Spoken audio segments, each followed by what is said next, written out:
This is the brand new Sunseeker Ocean 182, and let's cover that name off first. It is quite obviously not 182 foot long. That name refers to the gross tonnage. It's actually based on the 90 Ocean, same hull, same running gear, same layout on the lower deck. The big difference? Up there, fully enclosed flybridge with a sky lounge, leaving you masses of living space on this main deck with no lower helm. It's a really interesting twist on what the 90 Ocean started. We're going to show you a full tour. So let's get going. I'm Jack Haines, welcome to YachtBuyer.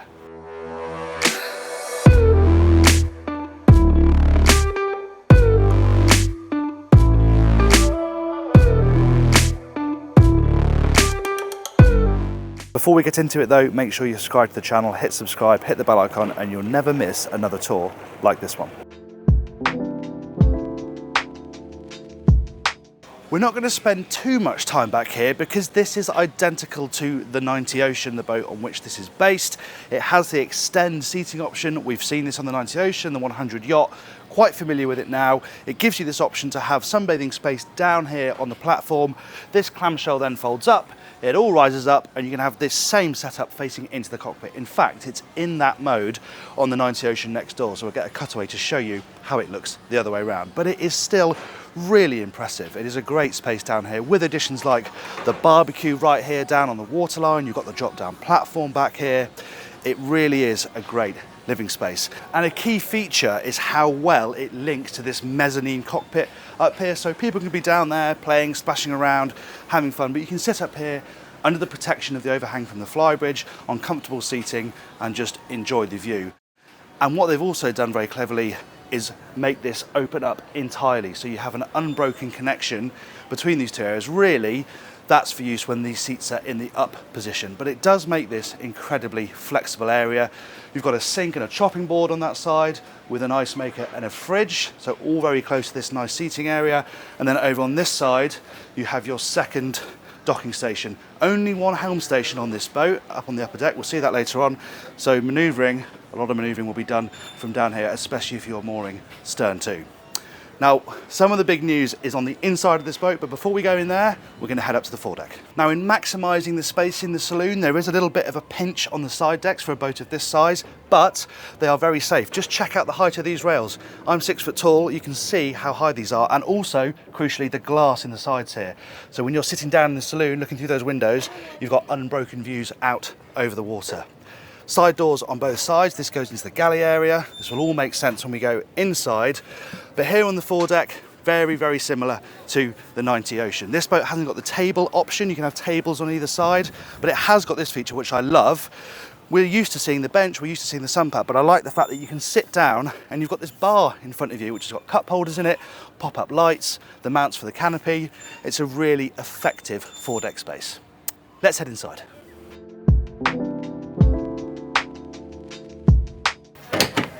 Right then, this is where things get really interesting. This is where the differences lie, because with that upper helm up there, you have no helm on the lower deck, and look what that gives you.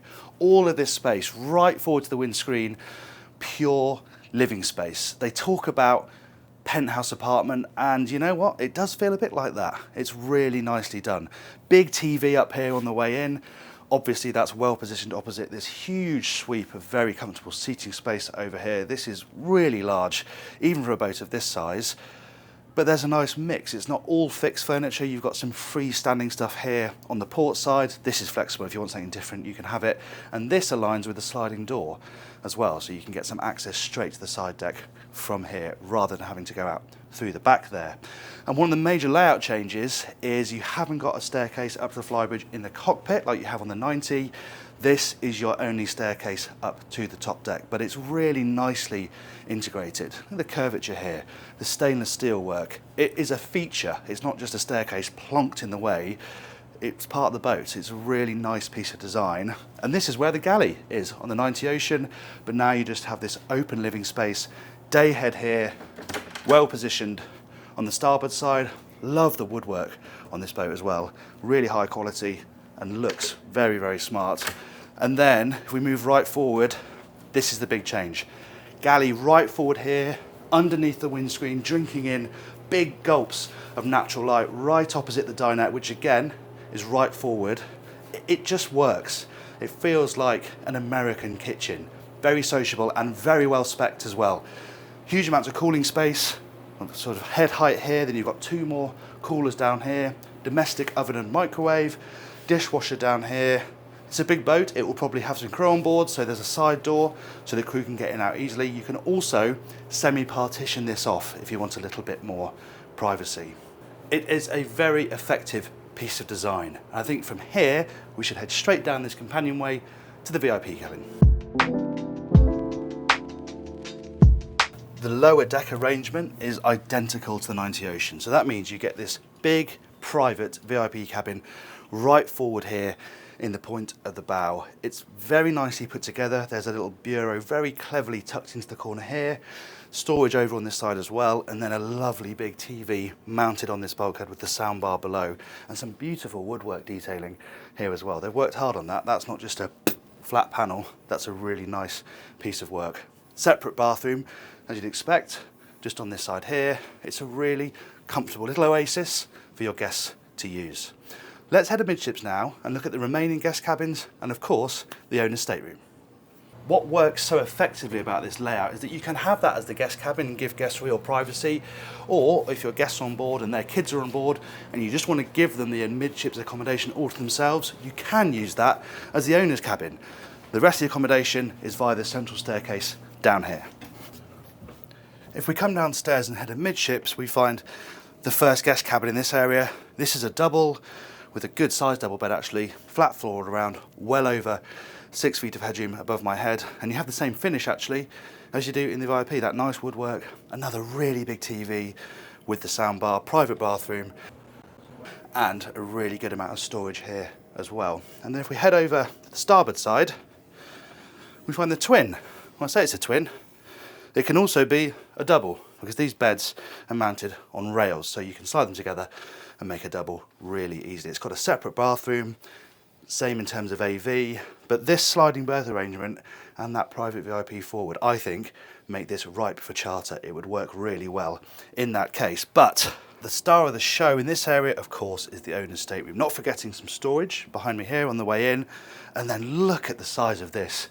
It feels absolutely huge, and they've used the space really cleverly because you've got this lovely bureau here on this side, but then over on this side you've also got a breakfast dinette, and they have the luxury of having this without any extra storage because you've got massive storage space over here. And again, the use of materials is lovely. We've got this woodwork we've seen throughout, but this is really nice as well. This sort of relief pattern here that they've got dotted all around the place. Really lovely mix of textures and colours, detail on the lighting.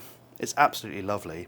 And mustn't forget that you've got this big bathroom here as well. Lovely ensuite, twin sinks, separate shower cubicle. But we've been waiting long enough. I know what you really want to see is the Sky Lounge. So let's head up there.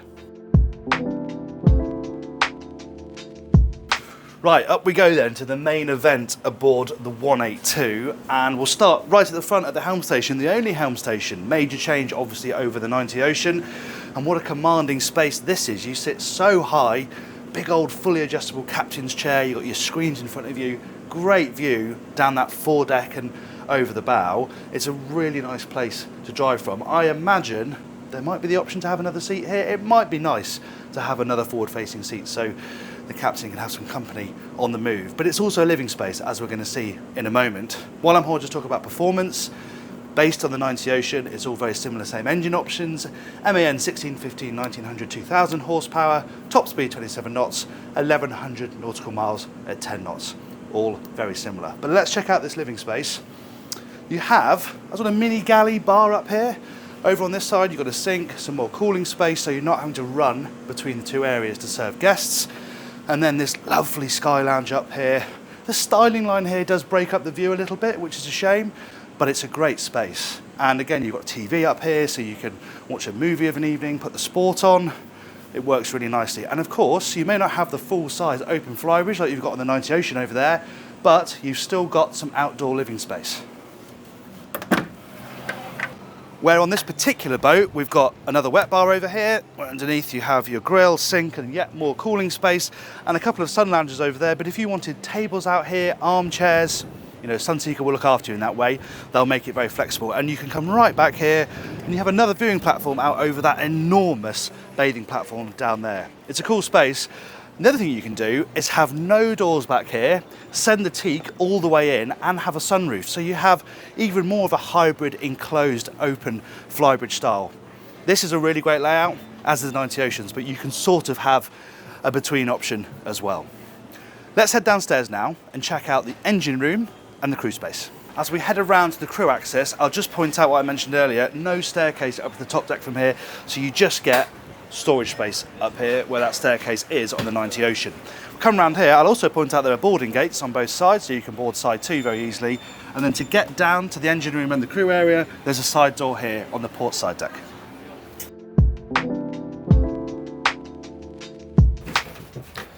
Okay, we'll start with the crew space. On the way down this staircase, which is a little bit steep, you have got the CMate system here, so full oversight of all the boat systems from down here, and also a Garmin navigation screen.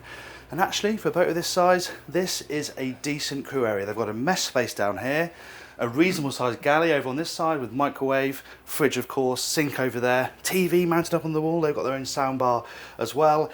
Over on this side you have the bathroom, which again is a good size with a separate shower cubicle, washer and dryer facilities down here as well. And then you have 2 cabins with 2 bunks in them each. And crucially, this area connects really well to the engine room.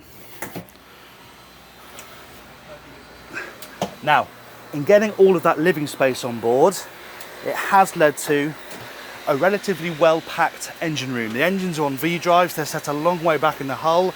That's what giving you all that lovely living space further forward in the boat. But it is quite busy in here. You've got the engines just over here, fuel tanks over on each side obviously, got the generator down here as well. Actually, access to everything is okay, it's just moving around is a little bit difficult at times. It's very well lit though, headroom excellent, and you've got this hatch here that goes straight up into the cockpit for easy access.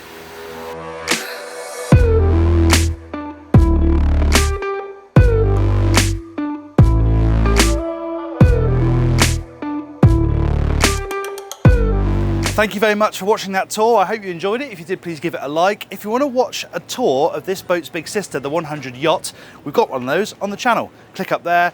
If you want to subscribe to the channel, you can click up here. Thanks again for watching. I'm Jack Haines, and you have been watching YachtBuyer.